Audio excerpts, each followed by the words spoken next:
After the end of World War II, the world was split into two, East and West. This marked the beginning of the era called the Cold War.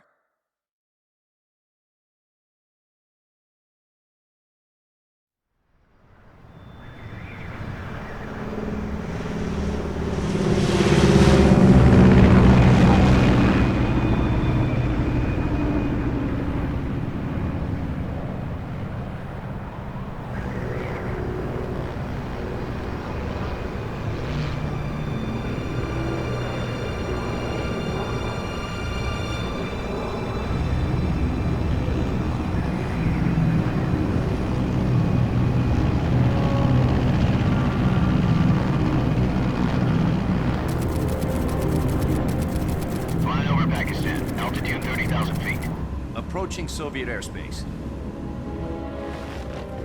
20 minutes to drop off. Commencing internal depressurization. Equipment check. Arm main parachute. All right. You ready to go? Drop zone still showing a high pressure mass. Cav okay. Good. We've got high visibility.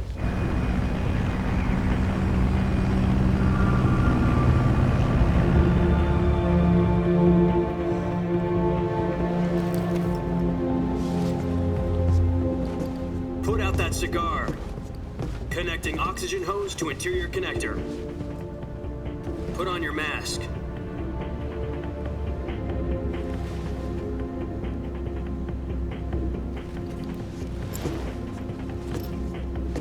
Does this pantywaist know what he's doing?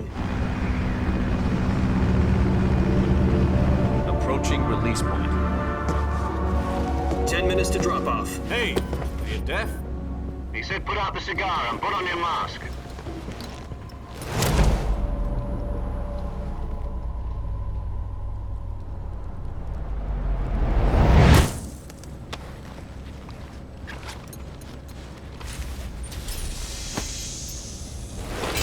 Depressurization complete.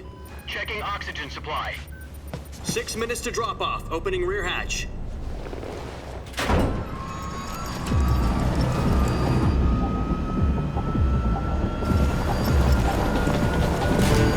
Sunrise.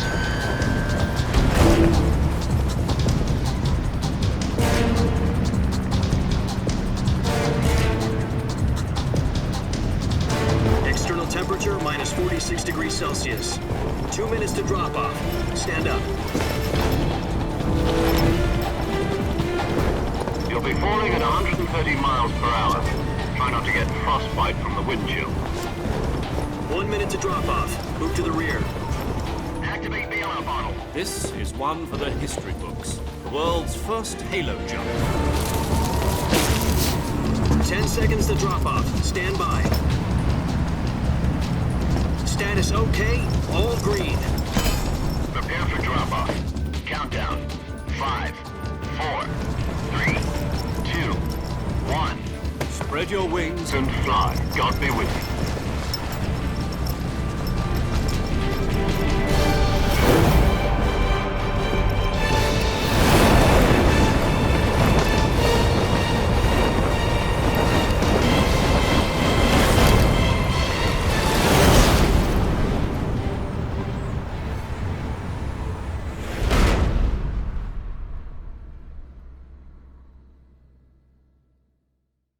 Jack, I've got some important news. The head of the CIA has finally given us the green light for the virtuous mission. Virtual mission? No, the virtuous mission. The future of our Fox unit depends on it. If it succeeds, we'll be officially organized into a unit. Virtuous mission? Sounds like some kind of initiation ritual. You know, don't get cocky. This isn't a training op. Right. So what exactly is this wonderful mission? Well, about 2 years ago, a certain Soviet scientist requested asylum in the West through one of our moles. His name is Nikolai Stepanovich Sokolov. He's head of the OKB 754 Design Bureau, one of the Soviets' top-secret weapon research facilities, and the East's foremost expert on weapons development. Sokolov? Isn't he that famous rocket scientist? The very same. On April the 12th, 1961, the Soviets achieved the first manned spaceflight in history. The Earth was blue, but there was no God. Well spoken. The rocket that carried Yuri Gagarin into orbit was the A-1, known as the Vostok rocket. Sokolov is said to be the man most responsible for the multi-engine cluster used in that rocket. After Gagarin's flight, Sokolov left rocket development to become the head of the newly established Design Bureau. From a lowly technician to head of a design bureau, that's quite a success story, so why do you want to defect? It seems he'd become afraid of his own creations. Afraid? Call it a crisis of conscience. And for that, he left his country and his family behind and went over the fence? Not exactly. One of his conditions was that his family was also to be taken safely to the West. We used a mole to get the family out first and succeeded in sneaking Sokolov over the Berlin Wall shortly afterwards. I was the one who conducted the operation. The security on the eastern side was still full of holes back then. Then what? We got Sokolov over in one piece, but the whole ordeal had left him exhausted, and we checked him into a hospital in West Berlin. It took him 2 weeks and more than 600 miles to get from the research facility in the Soviet Union to Berlin. He was in no condition to say anything coherent. And it was only a week later that we had something much bigger on our hands. The Cuban Missile Crisis. October the 16th, 1962, President Kennedy received word that the Soviets were in the process of deploying intermediate-range ballistic missiles in Cuba. The president demanded that the Soviets dismantle and remove the missiles. At the same time, he announced a naval blockade to prevent further missile shipments from reaching Cuba. But the Soviets didn't back down, instead placing their armed forces on secondary alert. Soviet transport ships carrying missiles continued on course towards Cuba. US and Soviet forces went on alert for an all-out nuclear war. Frantic negotiations were conducted through the UN's Emergency Security Council and unofficial channels to end the hair-trigger standoff. Finally, on October the 28th, the Soviet Union agreed to remove its missiles from Cuba, and so the world avoided a nuclear holocaust. But in order to get the Soviets to pull their missiles out, we had to make a deal. You mean the one where the US agreed to remove its IRBMs from Turkey? No. The Jupiter IRBMs deployed in Turkey were obsolete, and we were going to get rid of them anyway. They had no strategic value whatsoever to either the US or the Russians. The Turkey deal was a ruse, a cover story that was fed to the other intelligence agencies around the world. So what did the Russians really want? Sokolov. They wanted us to return Sokolov. You mean the Soviets pulled out of Cuba just to get their hands on Sokolov? That's right. What the hell was he working on? At the time, we had no idea. We were running out of time. It was either give up Sokolov or risk full-scale nuclear war. In the end, we had no choice. President Kennedy gave in to Khrushchev's demand. The next day, I got Sokolov out of the hospital, handing him over to agents on the eastern side. Sokolov kept on screaming, "Save me," until he disappeared from my sight. Then, a month ago, we received some new information from one of our moles. About Sokolov? Yes. He was taken back to the research facility and forced to continue working on the weapon in question under KGB supervision. What's more, it's on the verge of completion. So what kind of weapon is it? Something to do with space rockets? No, missiles. Same technology. I guess you're right. We don't know the details, but it appears to be a new kind of nuclear device. For half a year now, the Soviets have been conducting frequent nuclear tests at Semipalatinsk. Something to do with the weapon, I assume. We're talking about a secret weapon so big that Khrushchev was ready to pull out of Cuba to get it back. Is Sokolov still in the facility?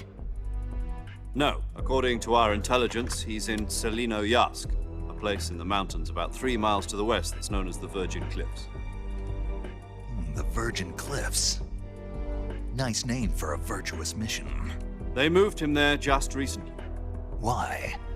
Apparently, they're conducting a field test of the weapon, but it's our best chance to get him back. This mission would never have been possible if he was still in the research facility. This is our last chance. Sokolov must have known that too when he contacted us.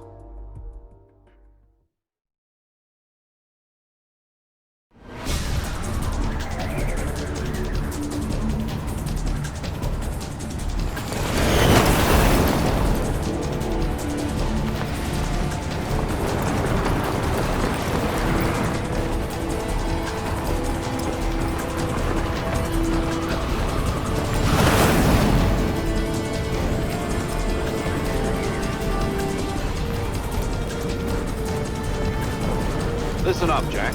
Your mission is to infiltrate Selino-Yarsk in the Soviet mountains, ensure the safety of Sokolov, and bring him back to the West.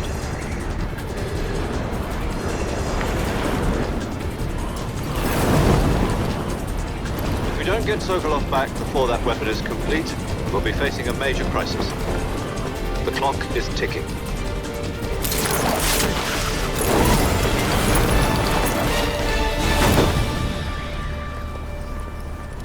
Once we've confirmed the rescue of Sokolov, stand by at the recovery point. A recovery balloon will be dropped at that point. Helium will be pumped into the balloon to inflate it. The process takes about 20 minutes. Once it's complete, the gunship's arm will latch onto the balloon and pull it up. The Fulton surface-to-air recovery system. I'm familiar with the theory.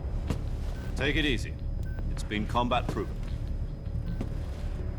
Do you think Sokolov is up to it? The shock will be less than during a parachute jump, and the arm can handle up to 500 pounds. So you're planning on going over the border in a single combat Talon? She's equipped with 2 6-barrel 20mm Vulcan cannons, as well as 2 40mm machine guns. Sounds like she could hold her own against a battalion of tanks. Even with the fuel in the reserve tank, we're facing a 4-hour time limit.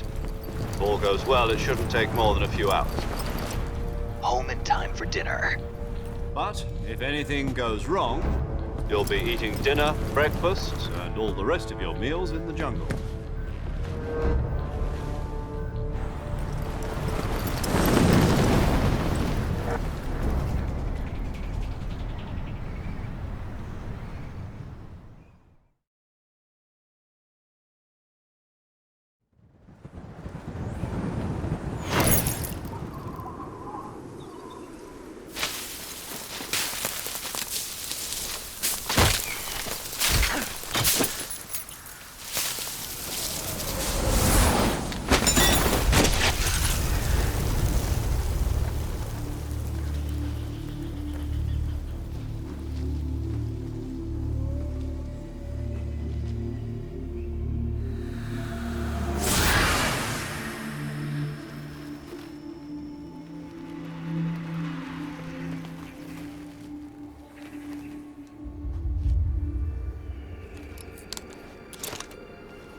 Do you copy?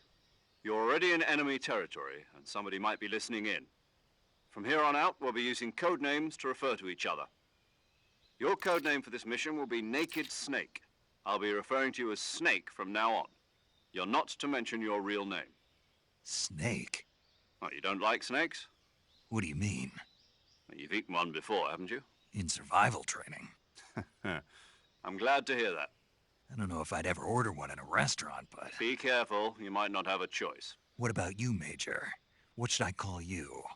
Let's see. I'll be Tom. Call me Major Tom. This will be a sneaking mission. You must not be seen by the enemy. You must leave no trace of your presence. Is that clear? This kind of infiltration is the Fox unit's speciality. In other words, weapons and equipment are procured on site. That goes for food as well. You're completely naked, just as your name implies. Great. Now I see why you asked me if I like snakes. I suppose calling me Snake was your idea of a joke, too. No, there's a good reason for that. I'll tell you later when the time is right. Gotcha. Getting back to the subject, how exactly am I supposed to feed myself? You've been issued a knife and a tranquilizer gun. Use them to hunt for food. You'll also find some medical supplies in your backpack. Yeah, about the backpack. I lost it in a tree on the way down. I see. Well, you'd better go back and get it then. You know where it is? No problem. I can see it from here. It's stuck on a branch. To climb a tree, stand in front of a tree that's covered in ivy and press the action button.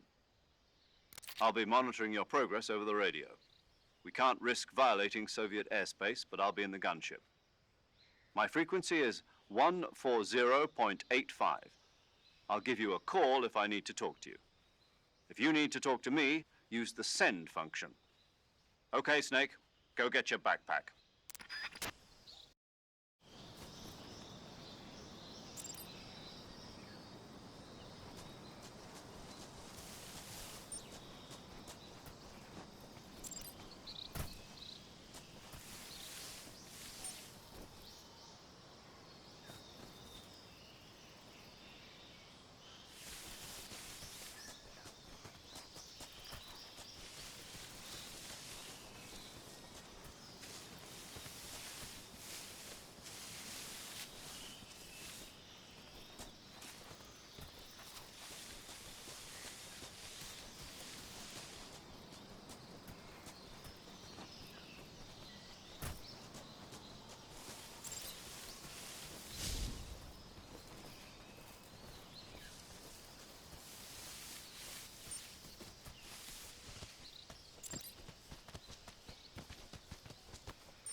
I see you've retrieved your backpack, Snake. To equip a weapon, it's necessary to take it out of your backpack. In the survival viewer, choose Weapon from the backpack. Your available weapons will be displayed in a list on the screen. From that list, choose the weapon you want to equip and press the Enter button. For other equipped items, just do the same thing from Item. Got it. Use the survival viewer backpack. Yep, that's right. Survival is fundamental to this mission. After you've been out in the field for a while, your stamina will start to drop. If your stamina gets too low, it'll affect your performance. You won't be able to shoot accurately, for example, and your wounds won't heal as smoothly. Keep an eye on your stamina so you don't run out. To recover lost stamina, you can hunt for local flora and fauna. You can use either your tranquilizer gun or your knife to hunt. My only weapon is a Mark 22 Hush Puppy tranquilizer gun? That's right. It's been fitted with its own suppressor. However, the suppressor will deteriorate every time you fire. Once its durability reaches 0, the noise suppression effect will be gone. So don't get too trigger happy with it. The suppressor's durability is shown in the icon. Any weapons and equipment beyond what you're carrying now, you'll have to find as you go. I have to find my own weapons and equipment? Whose crazy idea was this anyway? Solo covert actions are standard Fox operating procedure. You can't leave any traces of your presence. No weapons, equipment, footprints, sweat, or bodily waste. The same goes for bullets and cartridges, too. Your presence in enemy territory is already a violation of international conventions of warfare. There aren't supposed to be any American soldiers in Russia. It could spark an international incident. You can't let anyone see you. You can't let the enemy know you're there. This is a stealth mission. You're a ghost, Snake, in every sense of the word. And there'll be no rescue if you're captured.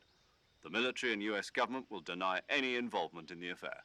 Then I'll just have to take care of myself, huh? I'm afraid so. You've been given a fake death pill for that purpose. SIS guidelines stipulate that soldiers on covert ops like this one be issued a potassium cyanide capsule. Tape it to your body so you can take it when you need to. How generous of you. Use it if you're taken prisoner by the enemy. It'll send you into a state of false death for a short time. Fooling them into thinking that I'm really dead. So how do I come back to life? Just take the revival pill. You mean that thing they put in my tooth before the mission? That's the one. But be careful. If you remain in a state of false death for too long, nothing will be able to bring you back. Remember that. I'll keep it in mind. You said this was a solo mission, right? Right. I guess that means I can't count on any reinforcements. Correct. The mission rests entirely in your hands. A real one-man army. Relax. There's a support team ready to back you up over the radio. Who? I'll introduce them to you. This time, survival is of utmost importance. The first member of the support team will be in charge of monitoring your physical condition, acting as a medic, so to speak, as well as recording your mission data. She's a member of Fox as well, and she's here on the gunship with me. She? Hello, Snake. I'm paramedic. Nice to meet you. Paramedic. As in a medic who comes in by parachute. Aren't you going to tell me your real name? Are you going to tell me yours, Mr. Snake? My name, huh? It's John Doe. And they call you Jack for short. You're a regular Captain Nemo. A name means nothing on the battlefield. After a week, no one has a name. What's your name? Jane Doe. Very funny. I wasn't joking, but I'll tell you my name only if you manage to make it back alive. My frequency is 145.73. She's also in charge of recording your mission data. Whenever you want to save, send a message over the reserved save frequency, 140.96. So saving lets me record my mission data. That's right. It also records the state of your health. Good to know. There's one more person I want to introduce you to, Snake. Huh? Speaking of snakes, you remember the boss, don't you? A legendary soldier and your mentor. Actually, it was the boss that got the DCI's authorization in the first place. She's going to be serving as Fox's mission advisor. The boss is? She also helped me plan this mission. She and I were at SAS together. Jack, is that you? How many years has it been? Boss? That's right. It's me. Talk to me. Let me hear your voice. It's been 5 years, 72 days, and 18 hours. You've lost weight. You can tell just by the sound of my voice. Of course I can. I know all about you. Really? Well, I don't know anything about you. What's that supposed to mean? Why'd you disappear on me all of a sudden? I was on a top-secret mission. You didn't need me anymore. But there were still so many things I wanted you to teach me. No, I taught you everything you needed to know about fighting techniques. I taught you all I could. The rest you needed to learn on your own. Techniques, sure. But what about how to think like a soldier? How to think like a soldier? I can't teach you that. A soldier needs to be strong in spirit, body, and technique. And the only thing you can learn from someone else is technique. In fact, technique doesn't even matter. What's most important is spirit. Spirit and body are like two sides of a single coin. They're the same thing. I can't teach you how to think. You'll just have to figure it out for yourself. Listen to me, Jack. Just because soldiers are on the same side right now doesn't mean they always will be. Having personal feelings about your comrades is one of the worst sins you can commit. Politics determine who you face on the battlefield. And politics are a living thing. They change along with the times. Yesterday's good might be tomorrow's evil. Is that why you abandoned me? No, it had nothing to do with you. I already told you, Jack. I was on a top-secret mission. A soldier has to follow whatever orders he's given. It's not his place to question why. but you're looking for a reason to fight. You're a natural-born fighter, but you're not quite a soldier. A soldier is a political tool, nothing more. That's doubly true if he's a career soldier. Right and wrong have no place in his mission. He has no enemies and no friends. Only the mission. You follow the orders you're given. That's what being a soldier is. I do whatever I have to get the job done. I don't think about politics. That's not the same thing. Sooner or later, your conscience is going to bother you. In the end, you have to choose whether you're going to live as a soldier or just another man with a gun. There's a saying in the Orient, loyalty to the end. Do you know what it means? Being patriotic. It means devoting yourself to your country. I follow the president and the top brass. I'm ready to die for them if necessary. The president and the top brass won't be there forever. Once their terms are up, others will take their place. I follow the will of the leader, no matter who's in charge. People aren't the ones who dictate the missions. Then who does? The times. People's values change over time, and so do the leaders of a country. So there's no such thing as an enemy in absolute terms. The enemies we fight are only enemies in relative terms, constantly changing with the times. As long as we have loyalty to the end, there's no point in believing in anything, even in those we love. And that's the way a soldier's supposed to think? The only thing we can believe in with absolute certainty is the mission, Jack. All right, but do me a favor. What is it? Call me Snake. Snake. Oh, right. Your code name is Snake. It suits you well. That's right. The legendary unit that the boss put together during World War II was a snake. The Cobra unit, a group of heroes that brought the war to an end and saved the world. As long as you've got a legendary hero backing you up, you'll be fine. Isn't that right, Snake? Yeah, I can't think of anyone else I'd rather have with me. Oh, and one more thing, boss. Yes? It's good to hear your voice again. Same here. After all, who knows if either of us will make it out alive? Snake, you are always best at urban warfare and infiltrating buildings. But this is the jungle. Survival is going to be key. Those CQC techniques I taught you are sure to come in handy. CQC? Close quarters combat, huh? I've been in the Green Berets for the past few years. I'm probably pretty rusty. Not to worry. I'll be here to help you remember. After all, this is your first actual survival mission. I'll be supporting you over the radio. Where are you, boss? Next to the Major? The boss is communicating with us by radio from aboard a Permit-class submarine in the Arctic Ocean. My frequency is 141.80. Call me if you need my advice on battle techniques. Gotcha. Your mission is to retrieve Dr. Sokolov. Dr. Sokolov is being held in an abandoned factory located to the north of your current position. Avoid heavy combat and don't let anyone see you. Don't forget that this is a stealth mission. Snake, try to remember some of the basics of CQC.